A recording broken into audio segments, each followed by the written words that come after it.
नमस्कार, जय हिंद, वंदे मातरम। साथियों, आप देख रहे हैं जायसवाल कोचिंग सेंटर। दोस्तों, मैथ का पहला पार्ट लेकर आए हैं। टॉपिक है नंबर सिस्टम।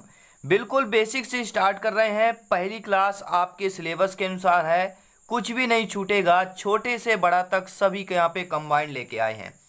तो चलिए आइए, बेसिकली यहाँ पे नंबर सिस्टम का बात करेंगे जो पूरा सिलेबस लेके आपकी एग्जाम पैटर्न के अनुसार है। तो आइए प्रश्नों को शुरू करते हैं।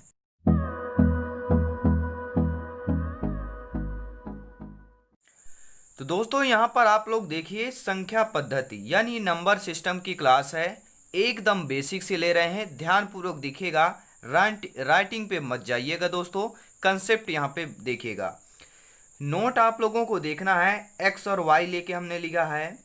इकाई का अंक यानी कि यूनिट या डिजिट आपके एग्जाम में पूछा जाता है। 1 से 2 प्रश्न ऐसे आते हैं। ठीक, तो एक्स आपका क्या है, यहाँ पर दहाई का अंक हो जाएगा। और वाई क्या है, इकाई का अंक हो जाएगा। और दहाई का अंक आपका एक्स हो जाता है। यानी कि इकाई का अंक क्या है आपके, ठीक है, राइट हैंड से आपका जो पहला संख्या होगी वह आपकी इकाई से गिना जाता है, यूनिट डिजिट को। ठीक है, अब बात करते हैं दहाई का मतलब होता क्या है। ठीक है, समझने वाली बात यह है कि दहाई का मतलब होता क्या है। जैसे 50 यहाँ पे लिखा हुआ है, ठीक है। 50 में आप लोग देखेंगे 50 प्लस 0, ठीक है। तो यहाँ पे जो शून्य है ये आपका यूनिट कहलाएगा। और ये 5 क्या है, ठीक है, इकाई और दहाई। ठीक है, तो ये इकाई हो जाएगा, 5 आप दहाई का। 50 प्लस 0 को लिखेंगे इक्वल टू 50 ही आएगा। जैसे यहाँ पर फॉर एग्जाम्पल देखिए 73 लिखा हुआ है, ठीक है। 73 को आप 70 प्लस 3 लिख सकते हैं, ठीक है।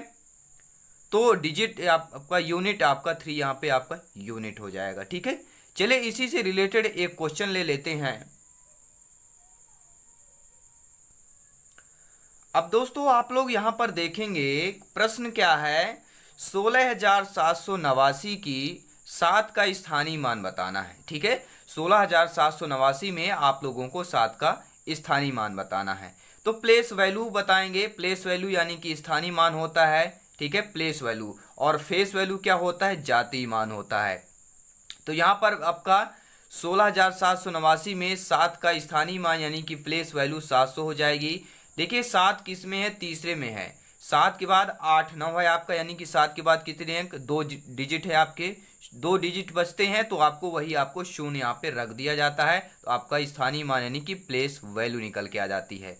अब बात करते हैं, ठीक है, फेस वैल्यू की यानी कि जातीय मान। तो जातीय मान वही होता है जो आपकी संख्या दी गई हो। अगर यहीं पर आपका 16,789 में 8 का फेस वैल्यू पूछ लिया जाता, जातीय मान पूछ लिया जाता, तो 8 ही होता। ठीक है, अब यहाँ पे एक क्वेश्चन ले रहे हैं, आपकी एग्जाम में पूछा गया था यह प्रश्न। ठीक है, 56,431 में 6 के स्थानीय मान तथा 4 के अंकित मान में अंतर बताइए। ठीक है भैया, यहाँ पे बहुत ही ये कही आप बोलेंगे बहुत ही कैसे क्वेश्चन आ गया। दोस्तों, क्वेश्चन बहुत ही सिंपल तरीके से पूछा गया है, कुछ नहीं, इन्हीं दोनों को जो आपके प्लेस वैल्यू और फेस वैल्यू का अंतर पूछ लिया गया है, यानी स्थानीय मान और अंकित मान का अंतर। अंकित मान कह लें या फेस वैल्यू कह लें या जातीय मान, एक ही है आपका। ठीक है, तो यहाँ पर आप लोग देखेंगे 56,431 में 6 का स्थानीय मान देखते हैं। ठीक है, क्या है वैल्यू आपकी, 56,431 में क्या है, 6 का स्थानीय मान। 6 यहाँ पर है, ठीक है, 6 हम लिख लेंगे। 6 के बाद कितने डिजिट है, 1 2 3 डिजिट है, तो 3 डिजिट है आपके, तो 3 यहाँ पे शून्य लिख देंगे। ठीक है, तो स्थानीय मान कितना हो गया, 6,000 आपका स्थानीय मान हो गया। अब कह रहा है 4 का अंकित मान। तो अंकित मान वही होता है, अंकित मान यानी कि फेस वैल्यू, ठीक है, जातीय मान आपका वही रहता है। ठीक है, तो यहाँ पर 4 का हम क्या करेंगे, माइनस कर देंगे, आपकी वैल्यू निकल के आ जाएगी। 10 में ये 6 आ जाएगा, ये 9 आ गया, ये 9 आ गया, ये 5 आ गया।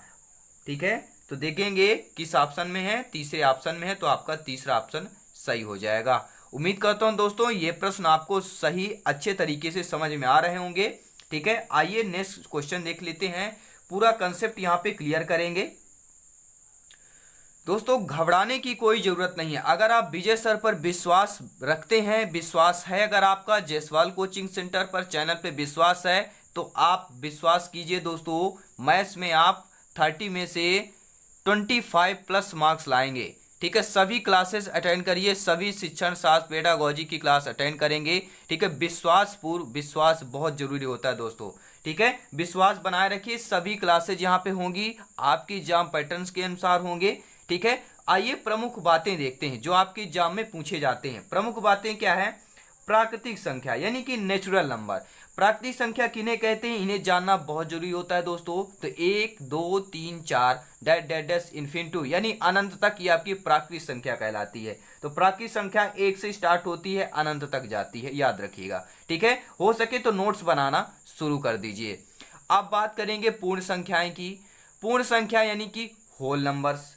होल नंबर्स 0 1 2 3 4 डैश डैश अनंत तक होती है, यानी कि जो होल नंबर पूर्ण संख्याएं होती है वह 0 से स्टार्ट होती है।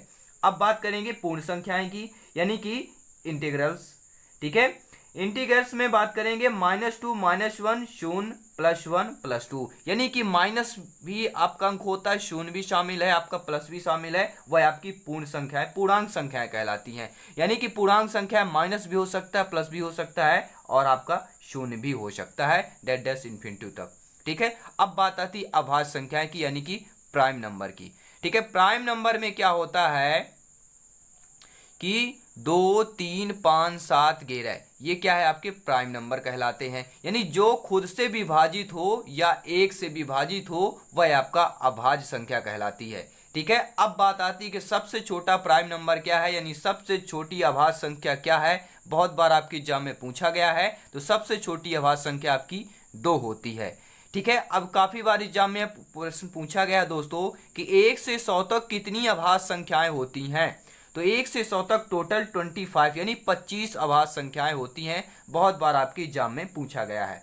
अब भैया आती है रियलिटी वाले प्रश्न देखेंगे जो एग्जाम में 100 to 100% पूछे जाएंगे। दोस्तों बात आती है परिमेय संख्या की। ठीक है, परिमेय संख्या की बात आती है। एक और यहाँ पे छूट गया दोस्तों, क्या छूट गया आइए देख लेते हैं। छूट यह गया भाज्य संख्या। ठीक है, भाज्य संख्या 4 6 8 10 12 यानी अभाज्य संख्याओं को छोड़कर जो भी संख्याएं होती हैं आपकी अभाज्य संख्या कहलाती है। अभाज्य संख्या स्वयं से कटती है, 2 से कटती है और 1 से कटती है। याद रखिएगा, 2 से नहीं, स्वयं से कटेगी और 1 से कटेगी, और इसके अलावा भी किसी एक संख्या से अगर कटती है, तीसरी संख्या से, XYZ कोई भी संख्या हो सकती है, स्वयं से कटे, 1 से कटे, इसके बाद किसी अन्य तीसरी संख्या से कटती हुई आपकी भाज्य संख्या कहलाती है। ठीक है, अब बात करेंगे परिमेय संख्या की। ठीक है, यानी कि रेटियल नंबर की बात करेंगे। ठीक है, अब यहाँ पे बात करेंगे जिन्हें हम P/Q के रूप में व्यक्त करते हैं वे हमारी परिमेय संख्या कहलाती हैं। ठीक है, जिन्हें हम P/Q के रूप में व्यक्त करते हैं वो परिमेय संख्या कहलाती हैं, बट लेकिन Q का मान 0 के बराबर नहीं होना चाहिए। ठीक है, कोई भी वैल्यू है, मान लीजिए यहाँ पर P/Q यानी कि 10 अगर 0 हो जाएगा तो वैल्यू क्या हो जाएगी भैया, उसकी अनंत कहला जाएगा वैल्यू, तो अनंत नहीं होना चाहिए, याद रखिएगा। ठीक है, यानी कि Q की वैल्यू यानी कि जो नीचे होता है अंश बटे हर होता है वो 0 के बराबर नहीं होना चाहिए, ये कंडीशन है। ठीक है, और 0 एक परिमेय संख्या है, याद भी रखिएगा। ठीक है, 0 आपका क्या है, परिमेय संख्या, काफी बार एग्जाम में पूछा भी जाता है। अब जैसे 3/4 है, 2/3 है, 8/5 है, 7 है, तो ये आपके परिमेय संख्या कहलाएगी। लेकिन एक आप सोचेंगे 7 भर लिखा हुआ है तो सर ये परिमेय संख्या कैसे कहलाएगी? बिल्कुल कहलाएगी। क्या हम 7/1 नहीं लिख सकते हैं?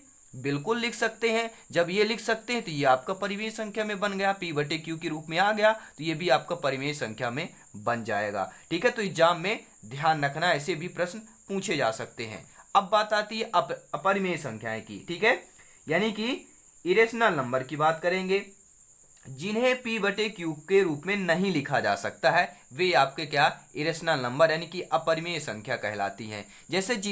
जैसे एग्जाम्पल √3, √2, √5, पाई एक आपका क्या है, जो याद रखिएगा। ठीक है, अब बात आती है कि जो रूट से संख्या ना निकल पाए वही अपरिमेय संख्या है। ठीक है, जैसे √3, √2, अगर यहाँ पे अगर √9 अगर हो जाए, ठीक है, अगर हम आपको √9 दे दें तो यहाँ पर अब √9 क्या है, आपका परिमेय संख्या नहीं कहला जाएगा। क्यों? क्योंकि √9 को हम क्या लिख सकते हैं, अंडर रूट के अंदर 3 × 3 लिख लेंगे तो रूट के बाहर ये 3 निकल आ जाएगा, तो ये आपका क्या, अपरिमेय संख्या नहीं कहलाएगा फिर। ठीक है, तो अपरिमेय संख्या जो रूट के बाहर कोई जैसे 3 को नहीं निकाला जा सकता, ठीक है, यानी कि वर्ग में भी ना हो, वर्गमूल में भी ना हो, ठीक, वो आपका परिमेय संख्या होगा। अब बात करेंगे आरोही और अवरोही क्रम की। दोस्तों आरोही क्रम यानी कि असेंडिंग ऑर्डर, ठीक है, दो छोटे से बड़े नंबर की तरफ जाना ही असेंडिंग ऑर्डर कहलाता है, आरोही क्रम कहलाता है। यानी छोटे से स्टार्ट करना, ठीक है, छोटा गोला, फिर इससे बड़ा गोला, फिर इससे बड़ा गोला, फिर इससे बड़ा गोला, फिर इससे बड़ा गोला, यानी छोटे से बड़े की तरफ जाना ही आपका आरोही क्रम कहलाता है। जैसे 4, 10, 12, 14 ये आपके आरोही क्रम में आएंगे। ठीक है, अब बात करेंगे अवरोही यानी कि डिसेंडिंग ऑर्डर, बड़े से छोटे की तरफ जाना। अवरोही यानी कि अवरोध उत्पन्न करना, बड़े से लेके चलना है, बड़े से लेके छोटे तक आना, यानी कि 80, 75, 69, 57, 36, 2, 1 आ गया। ठीक है, अब बात आती भैया यहाँ से 2 क्वेश्चन, 2 नंबर आपका कंप्लीट होगा। अब आप बोलेंगे सर कैसे 2 नंबर कंप्लीट होगा, आइए देखते हैं।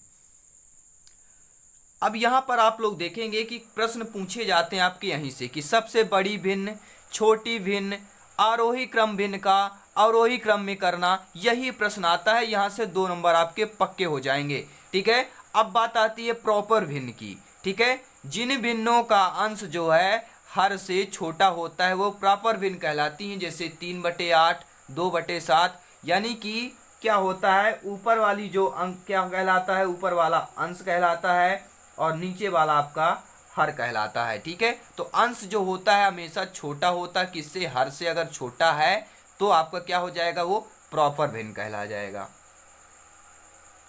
ठीक है, जैसे हम एक प्रश्न यहाँ पे ले रहे हैं, प्रश्न यह है कि 7/8, 5/6, 9/6/9, 12/13 में सबसे छोटी भिन्न, बड़ी भिन्न व आरोही क्रम बताओ। ठीक है, प्रॉपर भिन्न बताना है। ठीक है, तो यहाँ पर अब बात आती है भैया, आप लोग क्या करते हैं यार, 12/13 बड़ा लग रहा है, इसको चलो मार दो, इसको टिक मार दो। यार 5/6 छोटा लग रहा है, इसमें टिक मार देते हैं। एग्जाम में आप लोग यही करते होंगे। ठीक है, अब यहाँ पे तुक्का नहीं मारना है भैया, तुक्का बिल्कुल नहीं मारना है। ठीक है, हमें बिल्कुल एक्चुअल में आंसर देना है। एक्चुअल में आंसर कैसे देंगे, आइए समझते हैं। देखिए 7/8, 5/6, 6/9, 12/13 में अंतर देखिए। ठीक है, केवल समझने वाली बात थी। अगर एक ट्रिक आपने समझ लिया तो ये आपका बड़ी, छोटी, भिन्न ये सब समझ जाएंगे। ठीक है, आइए देखते हैं कैसे। देखिए कुछ नहीं करना है, अंश और हर का दोनों का अंतर लिख लेना है। यानी कि 7/8 का 7 और 8 का अंतर कितना होगा, 1 का अंतर है। 5 और 6 का कितने का अंतर है, 1 का अंतर है। 6/9 में 6 और 9 के कितने का अंतर है, 3 का अंतर है, 6/3 लिख देंगे। 12 और 13 में कितने, 1 का अंतर है, 1 कर देंगे।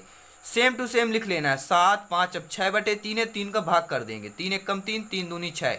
ठीक है, तो 7, 5, 2 और 12 ये ऊपर वाली संख्या हम लिख लेते हैं। अब इसमें आप देखिए सबसे बड़ी संख्या कौन है, 7, 5, 2, 12 में 12 आपकी सबसे बड़ी संख्या है। तो आपका सबसे बड़ी भिन्न आपकी 12 वाली होगी, यानी 12/13 आपका सबसे बड़ी भिन्न होगी। तो यहाँ पर तो आपका तुक्का सही हो जाएगा, लेकिन हर प्रश्नों में तुक्का आपका सही नहीं होता है दोस्तों। ठीक है, यहाँ पर अब बात छोटी भिन्न की भी पूछी गई है। तो छोटा भिन्न यहाँ पे 7, 5, 2, 12 में सबसे छोटा कौन है, 2 आपका सबसे छोटा है, तो आपका 2 सबसे छोटी भिन्न हो जाएगी। ठीक है, सबसे बड़ी भिन्न 12/13, सबसे छोटी भिन्न 6/9। और आरोही क्रम में कैसे लिखेंगे, 6/9, 5/6, यानी कि छोटे से लेके बड़े तक चलते हैं। सबसे छोटा 6/9 है, इसके बाद ठीक है 6/9 यानी कि 2 आपका सबसे छोटा है, फिर इसके बाद 5 है, तो 5 किस में है, 5/6 कर देंगे। फिर इसके बाद 7 आता है, ठीक है, तो 7/8 कर देंगे। फिर इसके बाद 12/13, ये आपका आरोही क्रम में हो गया। दोस्तों समझ में आ गया तो लाइक करके जरूर हमें बताएं। आइए कुछ अब बात करते हैं, आपके लिए एक प्रश्न देते हैं। दोस्तों प्रॉपर भिन्न की तो हमने बात कर ली, अब बात करेंगे इम्प्रॉपर भिन्न की। यानी कि प्रश्न यह दे दिया गया 15/16, 8/3, 11/12, 7/8 में सबसे बड़ी व सबसे छोटी भिन्न बताइए, यानी कि इम्प्रॉपर भिन्न बताना है। तो अंश बड़ा है यदि हर से तो वह बड़ी भिन्न होगी, ये याद रखिएगा। अगर अंश बड़ा है हर से तो वह बड़ी भिन्न हमेशा होगी। आइए देखते हैं बाकी यहाँ पे ट्रिक के माध्यम से, वही ट्रिक यहाँ पर भी फॉलो होगी। 15/16 11/12 7/8 है। इसके बाद देखिए 15 और 16 में अंतर 1 का है तो 1 लिख लेंगे। 11-12 में कितने का अंतर है? 1 का, 1 लिख लेंगे। 7 और 8 में कितने का? 1 का अंतर है, 1 लिख लेंगे। यानी 15 11 7 आ गया ऊपर। नीचे 1 लिखा तो किसी भी संख्या में अगर 1 का भाग देंगे तो वैल्यू वही आती है, तो 15 11 7 लिख लिया। अब प्रश्न क्या पूछा गया था? सबसे बड़ी भिन्न। सबसे बड़ा क्या है? 15। 15 11 7 में सबसे बड़ा 15 है, तो आपका क्या 15/16 सबसे बड़ी भिन्न हो जाएगी। ठीक है। अब बात आती है यहाँ पर, देखिए समझने वाली बात है। मैंने क्या बताया था? अंश बड़ा है यदि हर से तो वह बड़ी भिन्न होगा। यहाँ पर भी ये ट्रिक पहले याद रखना है, पहले आपको ये देखना है, इसके बाद ये ट्रिक फॉलो करना है। तो छोटी भिन्न आपकी क्या हो जाएगी? 7/8 हो जाएगी। और आपकी जो बड़ी भिन्न है वह आपकी कौन सी होगी?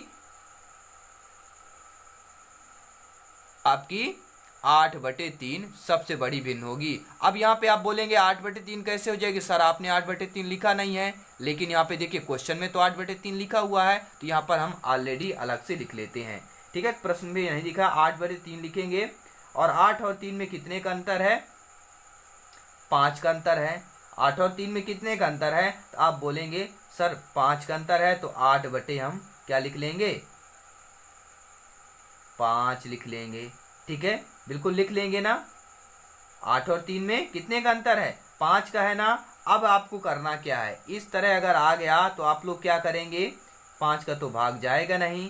ठीक है, तो सबसे बड़ी आपकी भिन्न यही हो जाएगी। ठीक है, याद रखिएगा मैंने क्या बताया था? अंश बड़ा है अगर, तो अंश क्या होता है? ऊपर वाला। तो 8/5 है सबसे बड़ा अंश। यहाँ पे दोनों में डिफरेंट देखना। देखिए अगर 1 का डिफरेंस आता है 2 या 3 का, तो यहाँ पर हम लिख लेते हैं। ऑलरेडी हमें पता चल रहा है कि इसमें 5 का डिफरेंस है दोनों में, तो सबसे बड़ी भिन्न यही होगी। तो 8/3 सबसे बड़ी भिन्न होगी। ये याद रखिएगा, नोट इसलिए हमने लिख दिया है, अगर अंश बड़ा है यदि हर से, तो सबसे बड़ी भिन्न वही होगी। इसके बाद ये ट्रिक आपको फॉलो करना है। ठीक है, अब बात करेंगे साथियों शेषफल ज्ञात करना। शेषफल कैसे ज्ञात करते हैं? यहाँ पर देखिए कोई भी संख्या दे दी जाती है, उसके घात में दे दिया जाएगा, बटे में यहाँ पे कोई भी संख्या दे दी जाएगा, बराबर यहाँ पे रिमाइंडर। रिमाइंडर यानी क्या होता है? शेषफल होता है। ठीक है, फॉर एग्जाम्पल देखिए 3 की घात 22 दे दिया गया, बटे 7 दे दिया गया। अब शेषफल ज्ञात कीजिए, यानी इसका रिमाइंडर निकालिए।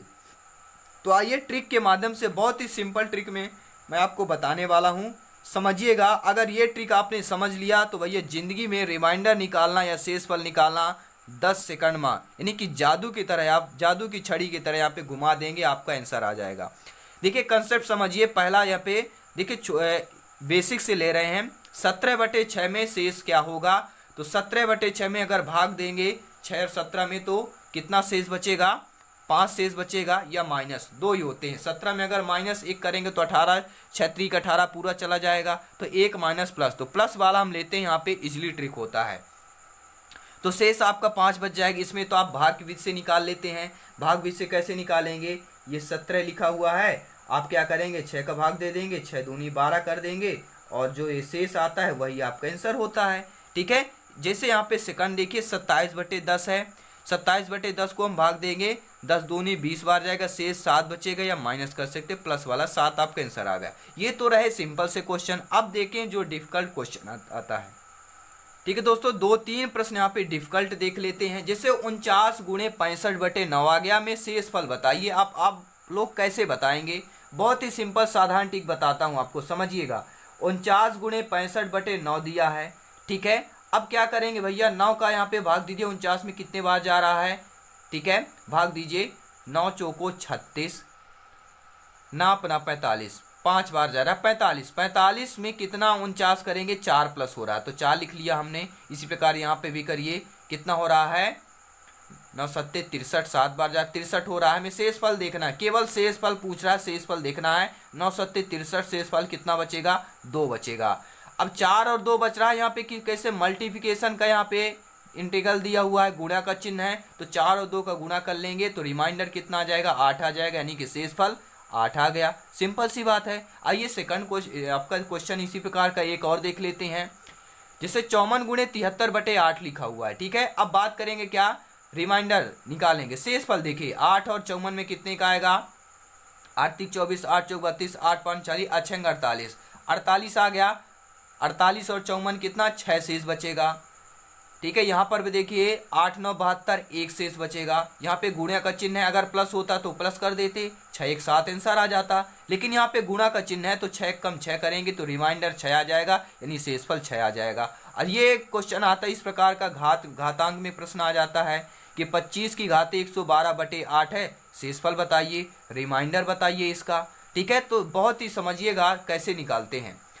घात से हमें इस पर कोई मतलब नहीं होता है, हमें जो कोष्ठक के अंदर लिखा होता है हमें वहीं पर शेषफल निकालना होता है। तो 8 त्रिक 24, शेष कितना बचेगा, 24 और 25 लिखा तो 1 शेष बचेगा। अब बताइए 1 की घातें अगर हम 112 लिखेंगे तो आपका हर बार आपका वही आ जाएगा। ठीक है, हर बार 1 ही शेष बचेगा। ठीक है, तो आपका आंसर 1 आ जाएगा। अब दोस्तों बताइए वीडियो कैसा लगे, अगर प्रश्न समझ में आ गया तो लाइक और कमेंट करके जरूर बता दीजिएगा। ठीक है, और चैनल पे पहली बार आए तो चैनल को सब्सक्राइब कर लीजिएगा।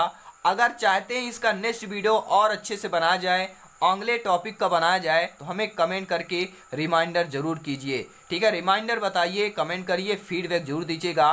उम्मीद करता हूँ आपको वीडियो पसंद आया होगा और ऐसे प्रश्न आपके एग्जाम में पूछे जाएंगे तो आप लोग फटाफट सॉल्व कर लेंगे। धन्यवाद दोस्तों, जय हिंद, वंदे मातरम। मैं विजय जायसवाल स्वागत करता हूं आपके अपने YouTube channel Jaiswal coaching centre पर। धन्यवाद साथियों।